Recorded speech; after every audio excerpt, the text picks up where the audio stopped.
Hello everyone, I'm Dr. Shumayou Dutta, a minimally invasive spine surgeon from Kolkata, and today we will be discussing everything you need to know about a L4-L5 disc bulge, how it differs from a disc herniation, and why you shouldn't be too worried if your MRI scan reports a disc bulge. Firstly, to begin, we must understand these terms. What is a L4? What is L5? What is a disc and what does it mean for it to bulge? The spine is essentially made out of 4 segments. The cervical spine, which is around the neck, the thoracic spine, the lumbar spine, and the sacrum. Now, when we talk about the lumbar spine alone, there are 5 separate vertebrae in it, each one named sequentially. So there's L1, L2, L3, L4, and L5.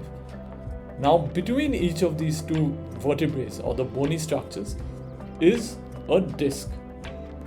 Now, this disc is made up it's a cartilaginous structure which is made up of multiple layers of lamellate, and inside of which is a soft gel.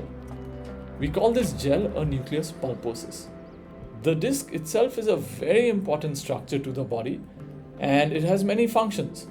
So the first function is it acts as a spacer in between the vertebral bodies, keeping the bones apart and allowing the nerves to exit the spine freely.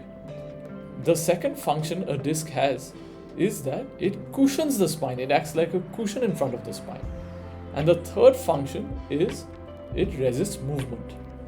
So what does a disc bulge really mean? Now to explain this in a simple manner, I'll use the analogy of a car.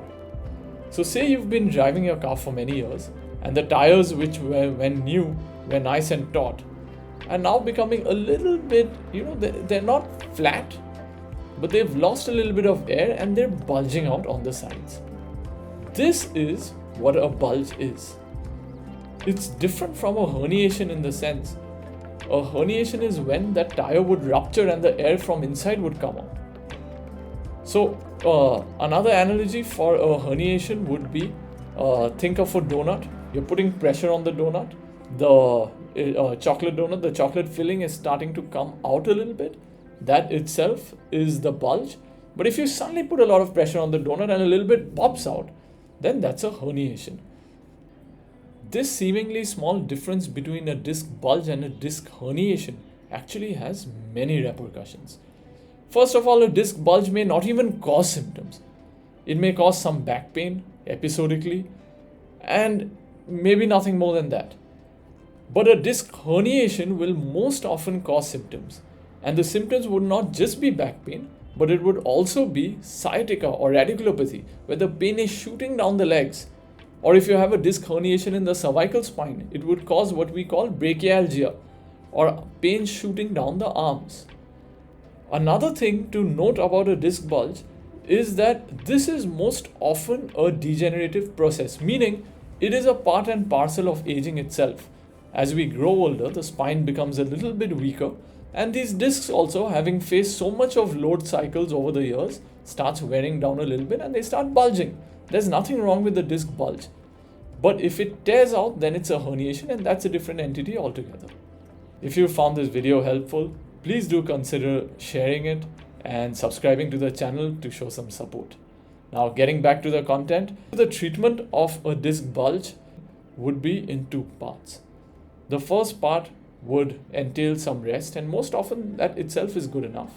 And if rest is not doing it, then some physiotherapy. There are many forms of physiotherapy. It could be ray treatment like interferential therapy, acupuncture, massage therapy, or several other types of modalities of physiotherapy exist, and you can pick and choose one of them. If none of these are helping, then a visit to the doctor and the spine surgeon may give you some medicines to help you with the pain. Most often, this is where the treatment ends because patients bounce back, and then starts the phase 2 of the treatment, which is the long-term treatment. Now, in the long-term treatment, I would request you to watch the video, a talk I had given on TEDx regarding the hierarchy of fitness, but I'll just enumerate the different parts in it. The first part starts with sitting lesser. Sitting lesser is absolutely crucial because it puts lesser pressure on the disc. sitting is very bad for the spine, compressing on the disc and creating it to wear and tear faster. So sitting lesser is the obvious solution to that. The second thing you should do is walk more. Yes, something as simple as standing and walking itself helps prevent the disc from degenerating. Now, going up the hierarchy of fitness, say you've stopped sitting as much, or you sit in small breaks, every 30 minutes you get up for 10 seconds or 30 seconds, and then you sit back again, and you've started walking more. Now it's time to start the third part of treatment, which would be mobility exercises. Now, mobility, particularly around the hip and shoulder, is very important when it comes to maintaining the health of the spine. A simple way to do mobility exercises would be by just doing yoga, because yoga is very good for all the joints. The fourth would be to do cardiovascular exercise. Cardiovascular exercise would entail 30 to 40 minutes, 3 times a week, where your heart rate is above 100 and 110 beats per minute for at least 40 minutes. So this, you could go for a jog if you're fit, you could go for a run, you could go for a swim. If you like dancing, you can just go and dance or practice Zumba. There are many options, you pick and choose, but anything that you like to do, because it's very important that if you like it, you will most often do it. And the final part is strength training, where you go to the gym or you take dumbbells and you strengthen the back muscles, you strengthen the core muscles and the general body also.